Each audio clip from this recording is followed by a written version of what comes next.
bring in Miss Martha Kropf from UNCC. Martha, we've spoken before, so it's great to have you on once again. Good to see you as well. Thank you. Yeah, thank you. A very interesting. By the way, I do have a PhD, so you can call me Dr. Kropf if you There we like, or go, Dr. Dr. Martha. Congratulations. Well, appreciate your time again. I'm sure it's been Sure, busy anytime. in between gaining that amazing PhD as well. So it's good to have you.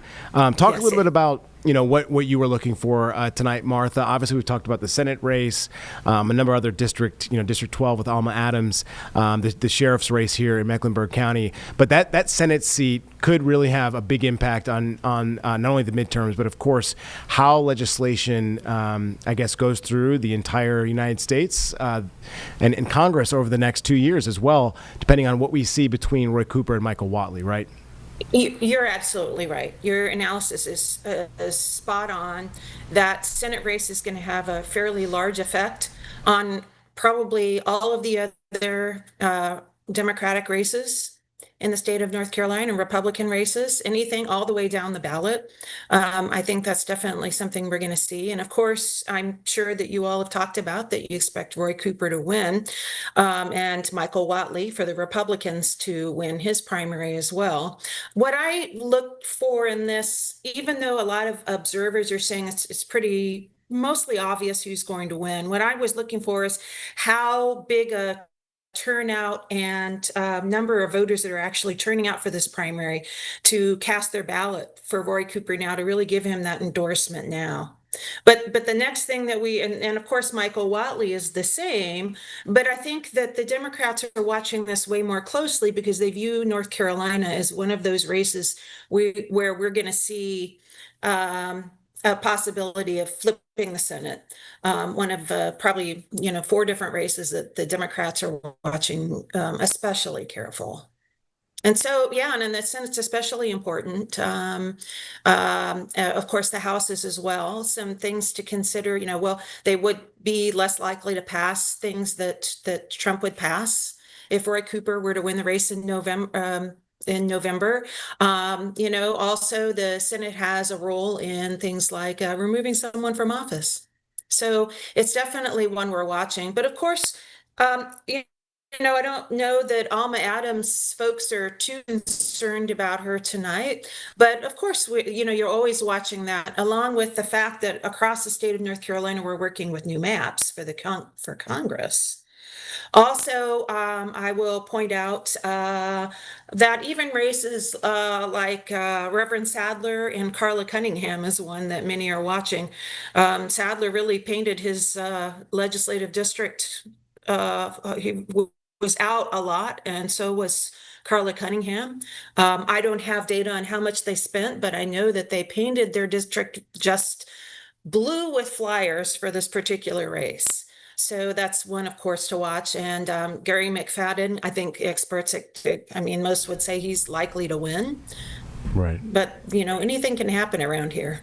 Yeah, that's for sure. We've seen it happen before. We have indeed. I just love hearing your 30,000-foot view, bringing in other races that we haven't really thought of. So that's great that you're looping in to some of those races that, folks sometimes wouldn't necessarily know about if they don't live in Mecklenburg County, right?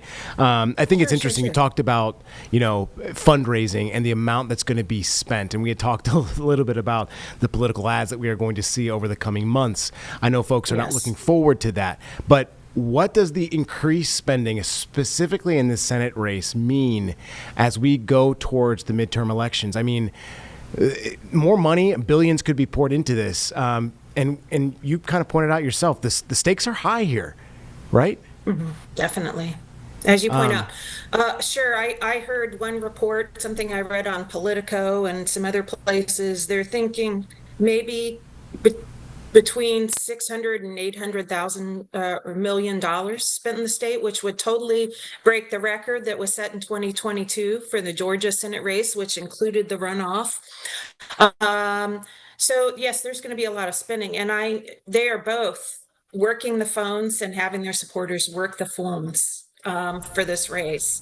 It's going to be very expensive. We're going to see a lot of advertisements. It's going to be a lot of money. Yeah.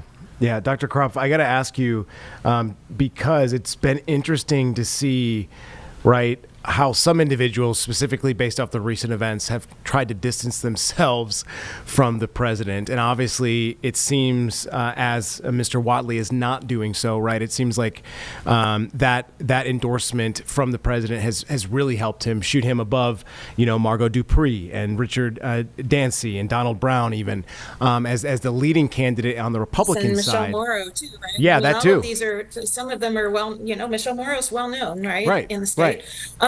Yeah, that's a great question, because I think, with some of the things that are happening right now, obviously Iran, but it's unclear to me how long that will last. I mean, we don't know what's going to happen, what the results of that military excursion are going to be. But if it ends as quickly as Venezuela did, then it could be one of those foreign affairs questions that we just sort of lose track of and isn't important later. Obviously, ICE has caused some controversy, and there are some that are pretty upset about how ICE has influenced, uh, businesses opening and closing, and the everyday lives of some people, and the handling of the protests. There are some questions hanging over that. But Trump did really well here in 2024, and there were a lot of people who turned out here despite the hurricane to vote for Donald Trump. And I think that there's going to be some loyalty to Trump, and so that may work in Whatley's favor. I don't, I have been wrong before where Trump is concerned, that's for sure, right? But it is, I think Whatley at the moment is probably smart to stick with Trump, because Trump did so well since some difficult times. Yeah, I think it'll be a fascinating couple of months, specifically a few months. Yeah, specifically as we head into the midterms too. We're more than 6 months out, so we're right. 5 months, about 5 months out, right? Right. Whew. Right. I know it's going to be busy. And it really is, and it already has been quite busy. Right. 14 congressional districts are up this cycle too. There's a lot of competitiveness in these races. These have obviously, the House implications, and some of these districts, it seems like the incumbents are going to be obviously there, but there are some challengers in some of the districts. And I'm not necessarily have anything in front of me specifically, but was there one that maybe you were looking out for specifically throughout North Carolina that folks maybe want to keep their eye on? I would think that most of those are, fairly secure, but I'm curious to know what's going to happen in some of the redistricted locations, sort of in Congressional District 2 in that area. I think it'll be sort of interesting to watch. That was one that was talked about as being an issue moving forward. But for the most part, what I think happened in North Carolina is they made those more seats safe for Republicans and possible for Republicans to win over Democrats. So we could be looking at a lot of Republicans winning congressional races in North Carolina, which is why other states, because of this midterm redistricting, it's why other states such as California redistricted and Maryland redistricted. And of course, there's the whole, state of Texas also did the redistricting. So definitely all of those races are ones to watch for. And of course, I think everybody's watching just in the state Senate. Phil Berger's race against the Rockingham County Sheriff has gained national news. And so I think more than just us are watching, we North Carolinians are watching for that one. Absolutely. Well, Dr. Kropf, I appreciate your time. Last thing, Sure. Anything else that you wanted to point out, let us know some information on before I let you go? Well, I just want to remind everybody to not expect those results to come right out, because we have, until 8:30, because apparently the election board had held that emergency meeting this afternoon because of a one precinct in Halifax County open late. So they kept it also open, that district then open late in the evening in order to allow people to have the chance to vote. So that means the whole state is held up in terms of the results we're going to see. Yeah, so folks, please bring your patients tonight. And of course, be patient. Yes, as the doctor just pointed out, we will have those results. Dr. Kropf, congratulations again on your PhD. You certainly deserve it. And I appreciate your time, most certainly here on WCNC Plus. Thank you.